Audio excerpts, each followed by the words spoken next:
Alright, so next up we've got Belchers Burn. That's a funny joke. Speaking of Bob Belcher, I've never really understood the appeal of Bob's Burgers. I mean, I guess it's alright, it's just all the jokes seem a little flat, you know? Don't quite understand how people can enjoy it. I've seen forum posts about, oh, look at this particular moment, this is really funny. Then you just watch it and you understand why it's funny, but you don't personally find it all that funny. I don't understand people. Well, this is the first boss, by the way, if that much wasn't already apparent, and I'm doing a terrible job of fighting him. You see, this guy can't damage you directly. He can just push you off the stage if you don't push him back after a certain amount of time. And that's exactly what's gonna happen. Takes me a few tries because I'm just fucking trash at this game. Even easy bosses like this. But that's just how it goes. What was I gonna say? In the Game Boy Advance remake of this particular one, they redid the music. I like that version better. It was all Alright,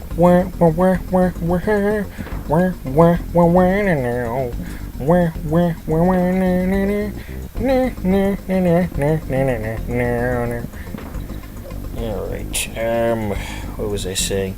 Yeah, I had the Game Boy Advance remakes of all three of the original Donkey Kong countries. I was big into Donkey Kong games for a while, but kinda at the wrong time, though.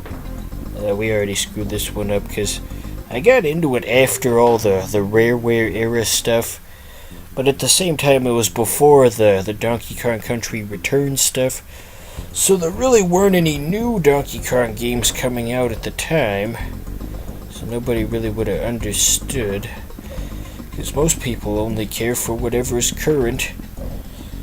Everybody's just living in the immediate present. Where's this conversation going? I never did fit in with the other kids at school. I always had different interests than they did, but that's irrelevant. Right now we've just got to fight a giant barrel monster. You know, this boss design seems kinda lazy when you think about it. It's just a common item from the game, and they just slapped a face on it. Better than I can do, I guess. You know, I just remembered the end credits for this game. They had some pre-rendered stills of all the bosses. After seeing those, I just felt kind of ripped off because they looked better than everything else in the game. Since it was all pre-rendered, it probably could have been done on the SNES.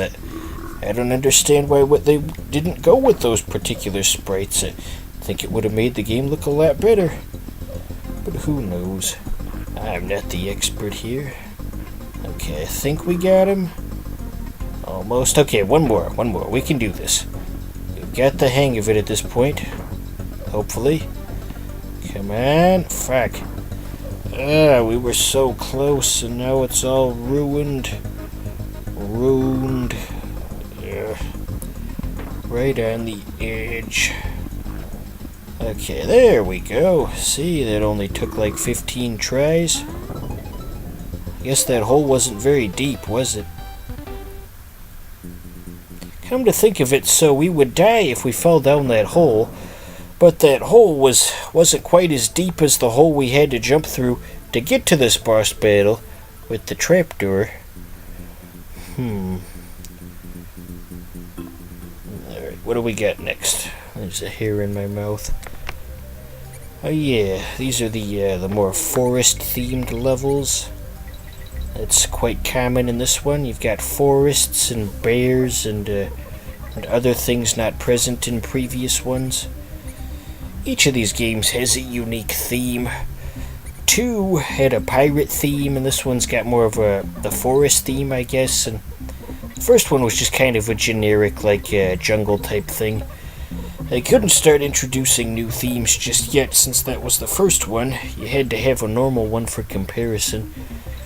Now that reminds me, there was some chode on GameSpot, like, probably 10 years ago, was complaining about the Donkey Kong games, even though he had probably never even played them. And his complaint was that too many of the games took place in the jungle, and You know, that really doesn't make sense, because, I mean, anyone who's actually played these knows that the themes tend to mix up quite a bit. You've got your standard underwater levels, and ice levels, and pirate ships, and factories, and oil refineries, and forests, and all that fancy stuff. The idea that they only have jungle levels is fallacious at best. I think that's the word I'm looking for. Just false. The lights went down for like a half a second as I was recording this. I hope the power doesn't go out. I feel like that happened during a previous recording as well.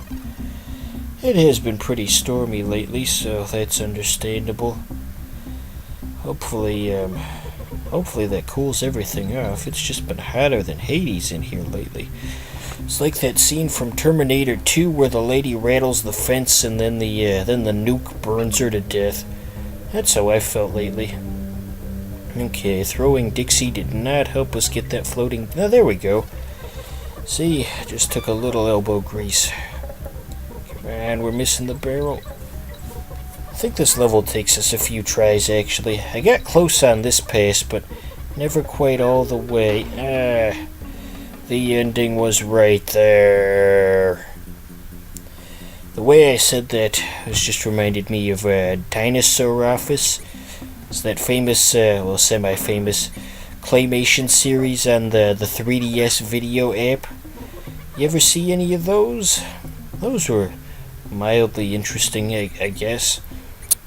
I think the only reason they actually succeeded was the fact that they were on Nintendo Video, and there really wasn't anything to compete with, because it was really just a crummy video app. It could only hold 4 videos at a time, and the content of the videos themselves were pretty crummy, because the standards that Nintendo has for, family-friendly content on their platforms and such really restricted what kind of videos they would make. So it's usually nothing of value. Occasionally get like a music video or some kind of art house type of thing, or some kind of Korean art project that involved a time machine or something. Don't remember the exact details of that. Wonder if somebody out there's gonna find that project now. I don't think I'm popular enough where I have a dedicated fan base that can find all of the obscure stuff that I mentioned and post about it in their little community and then enjoy it on their own time. I'm not at that point yet. After all, I've only got 1 subscriber at the time of recording. I don't mind having a low sub count, though. I'm really just doing this more for me than anybody else. I'm not trying to get famous. I'm just making these because they're fun to make, quite honestly. And that's all there is to it. Alrighty. Let's crawl in Wrinkly's Wrinkly Cave. That always just sounds dirty to me. Wrinkly Save Cave. Wasn't Wrinkly Kong a ghost in Donkey Kong 64? That's kind of fucked up when you think about it. Alrighty, we've got Riverside Racism. Yeah, that was hilarious. This one's slightly different because there's a timer you have to beat at the bottom. And if you don't keep up with it, you'll get stung to death by a cloud of bees. So, there's that. I'm trying to think if I've got any bee-related stories. Let's see, I was at the doctor's office once, and the nurse was telling me some story about when she accidentally disturbed a bee's nest, and so a big swarm of bees started stinging her, and she had to pull her shirt off for protection or something. I'm not really sure how that helped, quite honestly. And so yeah, that was an interesting story. I mean, you probably know what you're probably thinking. Was she hot? And the answer is no. It was like 60-something. I mean, unless you're into that, I guess. Gilfs. Yeah, that was a long time ago when I heard that story. Probably like 2005. Maybe 2006. Yeah, those bees are pretty persistent. Just like in real life. Kitty Kong's scream when he loses a life is mildly annoying. It's manageable, though. Yeah, based on the timer, I don't think we're gonna pass this level. So, this has been a decent recording session. How'd you like that story about the nurse that had to rip her shirt off to get away from the bees? This was mildly interesting. Probably the only interesting thing mentioned in this story. Maybe I can start categorizing these episodes by whatever interesting topic comes up. That way there'd be more of an obligation to say at least one interesting thing per episode and not just have episodes that are entirely worthless. Hey, we did beat it! How about that? I don't know why I sound so surprised. I'm the one who recorded it to begin with. Well, anyway, that was Donkey Kong Country 3. Maybe we'll continue this. It depends on demand.